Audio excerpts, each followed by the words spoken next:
13 कह रहा है suggest how would you modify the audit report in the following situation. देखिए अगर असाइनमेंट में नहीं भी था तो इसको अटेम्प्ट कर ले, अच्छा क्वेश्चन है, क्योंकि अब हमने सारे क्वेश्चन, कोई क्वेश्चन छोड़ना नहीं है, ठीक है। तो आज के लेक्चर के बाद चैप्टर 4 के हमारे सारे क्वेश्चन केस स्टडीज के सॉल्व हो जाएंगे।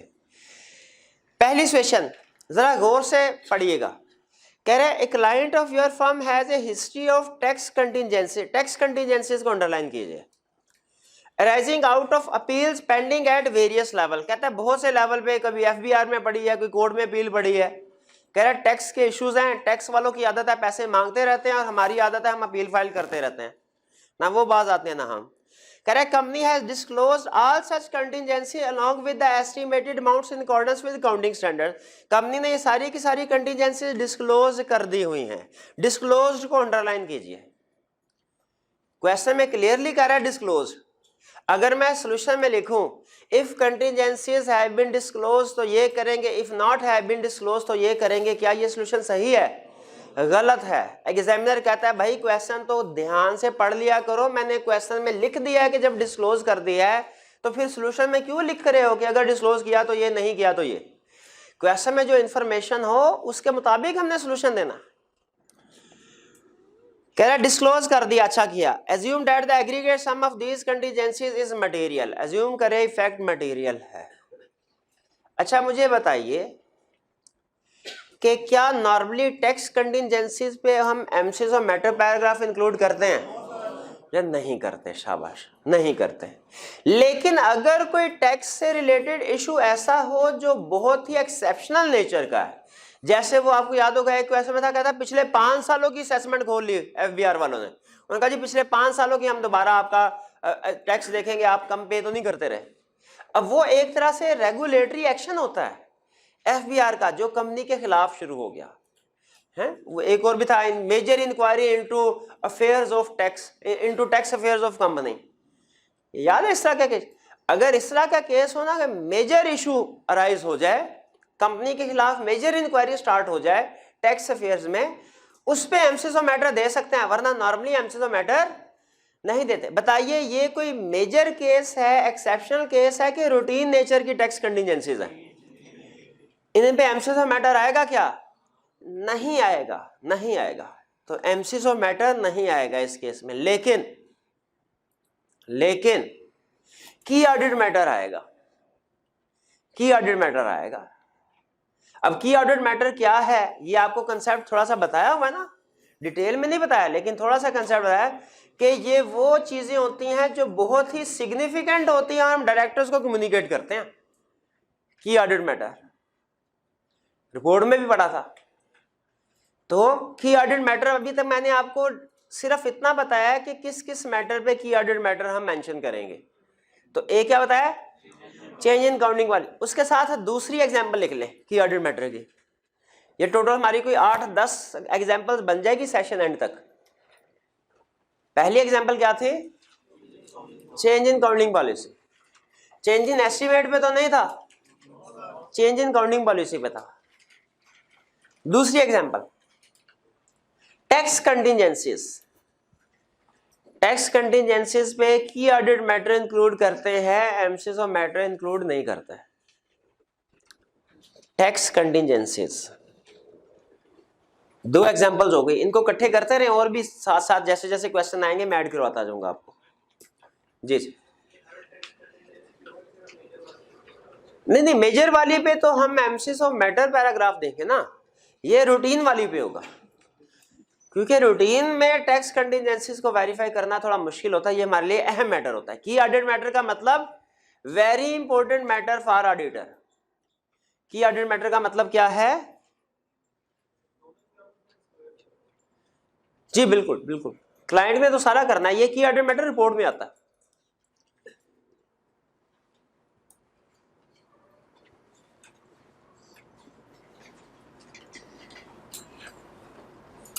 जी तो क्लियर हो गया, ये हमारा 13 के पार्ट 1 में एमसीज ऑफ मैटर नहीं आएगा। क्यों नहीं आएगा बता दिया, की ऑडिट मैटर आएगा ये भी बता दिया, ठीक है। तो दो एग्जांपल्स हमारी हो गई, एक चेंज इन काउंटिंग पॉलिसी की, टैक्स कंटिजेंसीज की। 13 का पार्ट 2,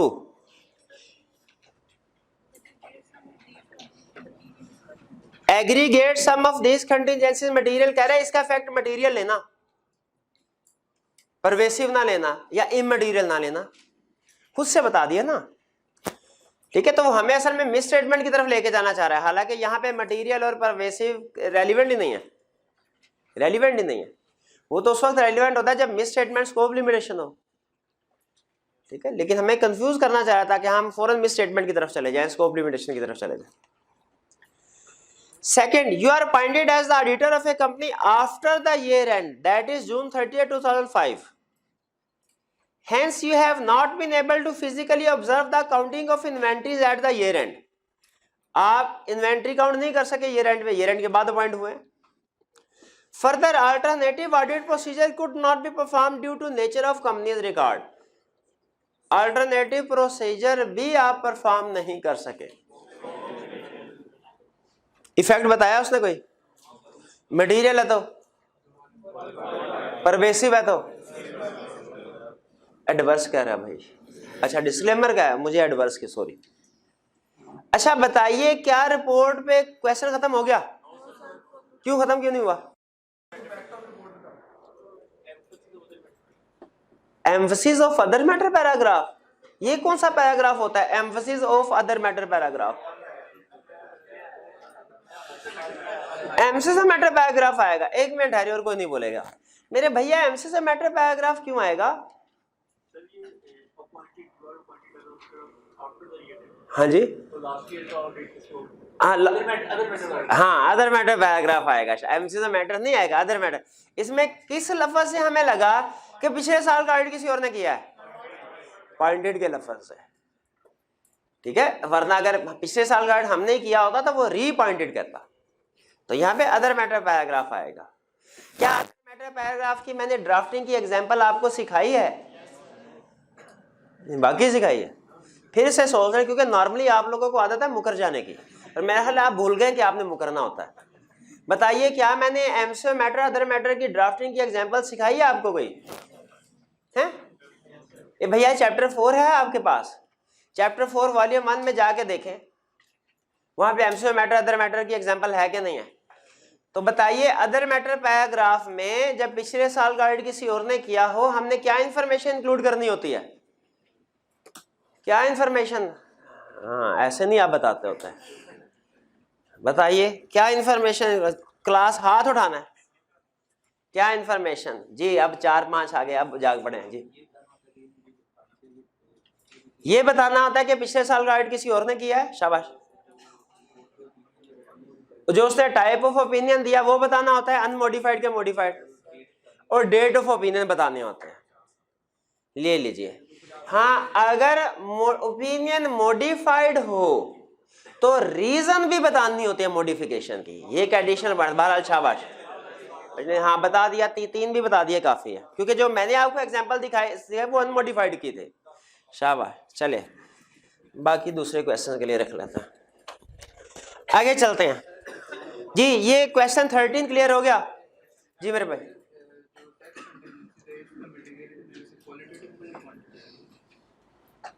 टैक्स कंटीजेंसीज को हम वैसे तो उसने बता दिया है भाई, कह रहे हैं सर टैक्स कंटीजेंसी डिस्क्लोज होती है, इधर क्वालिटेटिव क्राइटेरिया अप्लाई होगा मटेरियलिटी का कि क्वांटिटेटिव? जी मेरे भाई कोई भी अप्लाई नहीं होगा। क्यों नहीं पता आपको? क्या पिछले लेक्चर में नहीं थे आप? छुट्टी की थी मेरे भाई ने? अच्छा होता है ना जब ये रिजल्ट के बाद स्टूडेंट आते हैं डिस्कशन करने के लिए, उनसे पूछो भाई क्लासेस रेगुलरली अटेंड की थी? जी सर बिल्कुल रेगुलरली अटेंड की थी। कितनी छुट्टियां की थी? सर सिर्फ 10-12 की थे। तो बाकी रह कितनी जाती है जिनमें सीखना होता है। हमारे सीए में सिलेबस क्विकली मूव करता है, एक छुट्टी का इम्पैक्ट आगे 4-5 दिन तक फील होता रहता है। आप इमेजिन कीजिए अगर आप अकाउंटिंग की डेबिट गाइड की क्लास मिस कर दें शुरू का हफ्ता सिर्फ, और बाद में जो भी टॉपिक शुरू करेंगे आपको मसला आएगा, क्योंकि बेस ही आपकी नहीं सही बनी हुई। छुट्टी कर रहे थे, मर्जी आपकी भैया। जी मेरे भाई आप एंड में बताइए आप। हाँ एक क्वेश्चन क्या पूछा मैंने पहले ये बता दें, आप सिर्फ यही बता दें मैंने इनसे क्वेश्चन क्या पूछा। हाँ जी किसको? हाँ शाबाश, टैक्स कंटिजेंसी इनका मटीरियलिटी का डिसीजन करना है क्वांटिटेटिवली कि क्वालिटेटिवली, बताइए जी। अच्छा पहली क्लास है आपके भाई, साथ वाले भाई से पूछो, खुदा का खौफ करे, सारे मुकर जाते, हर चीज से मुकर जाते हैं आप। मेरी भी पहली क्लास है, ये आपकी भी पहली क्लास है, आप क्यों बताएंगे? अच्छा बताइए क्वांटिटेटिवली, खुदा का खौफ कर भाई। और टैक्स कंटिजेंसी का डिस्क्लोजर आता है वो एबीसी में होता है, और क्वांटिटेटिवली क्राइटेरिया होता है मटेरियलिटी, वो अमाउंट्स में कैलकुलेट करते हैं। वो नंबर को एबीसी के साथ कैसे आप मिक्स करते हैं मेरे भाई? भाई आज किसी डेंटिस्ट के पास जाओ वो आपके दांतों की अलाइनमेंट करे, आपके अल्फाज अड़ जाया करते हैं, नहीं ऐसे मुनासिब नहीं है। क्वालिटेटिव, ठीक है, क्वालिटेटिवली। अब मैं एक क्वेश्चन आपसे पूछूं, एक तो क्वालिटेटिव क्राइटेरिया मटेरियलिटी का अप्लाई करते हैं डिस्क्लोजर्स पे, दो और एग्जांपल दे दीजिए जिन केसेस में क्वालिटेटिव क्राइटेरिया अप्लाई करते हैं मटेरियलिटी का।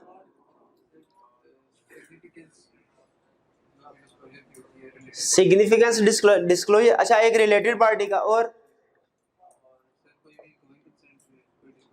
कोई भी गोइंग कंसर्न से और डिस्क्लोजर से बाहर आ जाए मेरे भाई। और डिस्क्लोजर के अलावा और भी एग्जांपल्स है जिन पे क्वालिटेटिव क्राइटेरिया अप्लाई होता है। फ्रॉड है, और वो डेट कॉन्वेजेंट रिक्वायरमेंट्स हैं जिनमें अगर हम बैंक की रिक्वायरमेंट्स को ब्रीच करें तो वो भी मटेरियल समझे जाते हैं। चैप्टर 4 में क्वेश्चन नंबर 31 जी आप सबके सामने, chapter 4 question number 31 volume 2, page है हमारा 20। इसमें बताइए 31 पार्ट ए, 31 के पार्ट ए में कोई प्रॉब्लम? कोई प्रॉब्लम नहीं है, क्लियर हो गया हमें कि ये सिलेक्टिव रिवैल्यूएशन का केस है, और सिलेक्टिव रिवैल्यूएशन मिस स्टेटमेंट होती है, ठीक है। अगर 8 में से 5 प्रॉपर्टीज की रिवैल्यूएशन करवाई तो चाहे 5 प्रॉपर्टी की जो रिवैल्यूएशन हुई वो सही रिकॉर्ड कर लिया आपने, लेकिन बाकी की 3 की रिवैल्यूएशन तो नहीं ना करवाई, ठीक है। इसी तरह वो 3 में से उसने कहा है कि 8 में से 3 प्रॉपर्टीज की रिवैल्यूएशन करवाई, तो कुछ प्रॉपर्टीज की रिवैल्यूएशन करवाना और कुछ की रिवैल्यूएशन ना करवाना, ये क्या होगा? Miss statement. चलिए 31 ए में कोई इशू नहीं है, ओके कर दूं इसको। 31 पार्ट बी, बी में कोई इशू? जी मेरे भाई, बी डिस्कस करो साथ। चलिए बी में कह रहा है कि हमारा क्लाइंट है, उसने इन्वेस्टमेंट की वैल्यूएशन फेयर वैल्यू से कॉस्ट पे शिफ्ट कर गया है। बताइए फेयर वैल्यू से कॉस्ट पे शिफ्ट करना ये चेंज इन एस्टिमेट है या change in counting policy? Change in counting policy है ये, तो काउंटिंग पॉलिसी चेंज की। अच्छा क्वेश्चन में वो ये नहीं कह रहा कि इंपैक्ट ऑन रिपोर्ट बताएं, क्वेश्चन में 2 चीजें मांग रहा है, इंपैक्ट ऑन रिपोर्ट भी मांग रहा है, बल्कि लेकिन उससे पहले क्या और चीज रिक्वायर कर रहा है? Discuss the matter you should consider in respect of the above situation.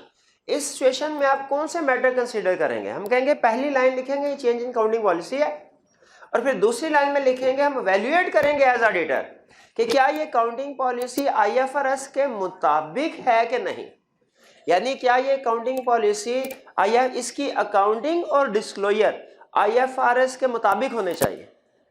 अगर इसकी काउंटिंग या डिस्क्लोजर आईएफआरएस के मुताबिक नहीं है तो फिर क्या होगा? Miss statement. ओपिनियन देंगे क्वालिफाइड या एडवर्स, जो मटेरियल या परवेसिव के लिहाज से।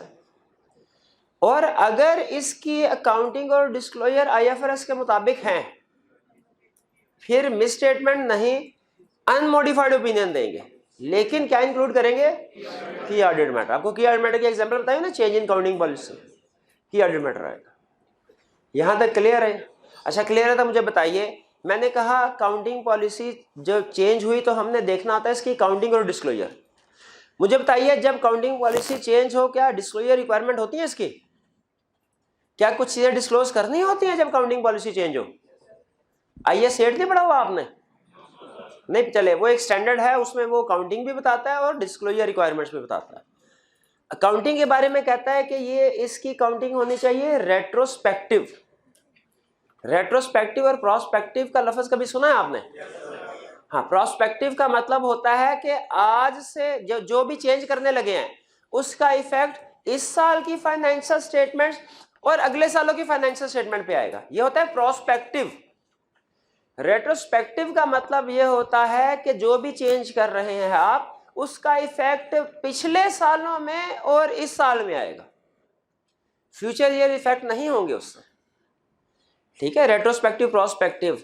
ठीक है, एस्टीमेट्स की काउंटिंग होती है प्रोस्पेक्टिव, लिख ले, एस्टीमेट्स की काउंटिंग होती है प्रोस्पेक्टिव, और चेंज इन काउंटिंग पॉलिसी की, चेंज इन एस्टीमेट की काउंटिंग होती है प्रोस्पेक्टिव। ठीक है, और चेंज इन काउंटिंग पॉलिसी की काउंटिंग होती है रेट्रोस्पेक्टिव। दोबारा से सुनने मेरे भाई, change in counting estimate is equal to prospective accounting या प्रोस्पेक्टिव एप्लीकेशन, और change in counting policy is equal to retrospective accounting या रेट्रोस्पेक्टिव एप्लीकेशन। क्लियर हो गई जी बात जी। तो यहां पे आपको याद है क्वेश्चन किया था हमने केस स्टडी जिसमें वो एरर था, एरर की काउंटिंग भी रेट्रोस्पेक्टिव होती है। एरर था, उसने कहा था नहीं मैं फ्यूचर ईयर में एडजस्ट करूंगा। हमने कहा भैया ये तो तुम गलत कर रहे हो, एरर तो रेट्रोस्पेक्टिव होना चाहिए। अकाउंटिंग पॉलिसी के साथ एरर भी लिख ले।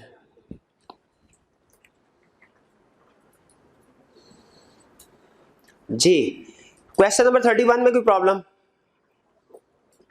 कोई प्रॉब्लम नहीं।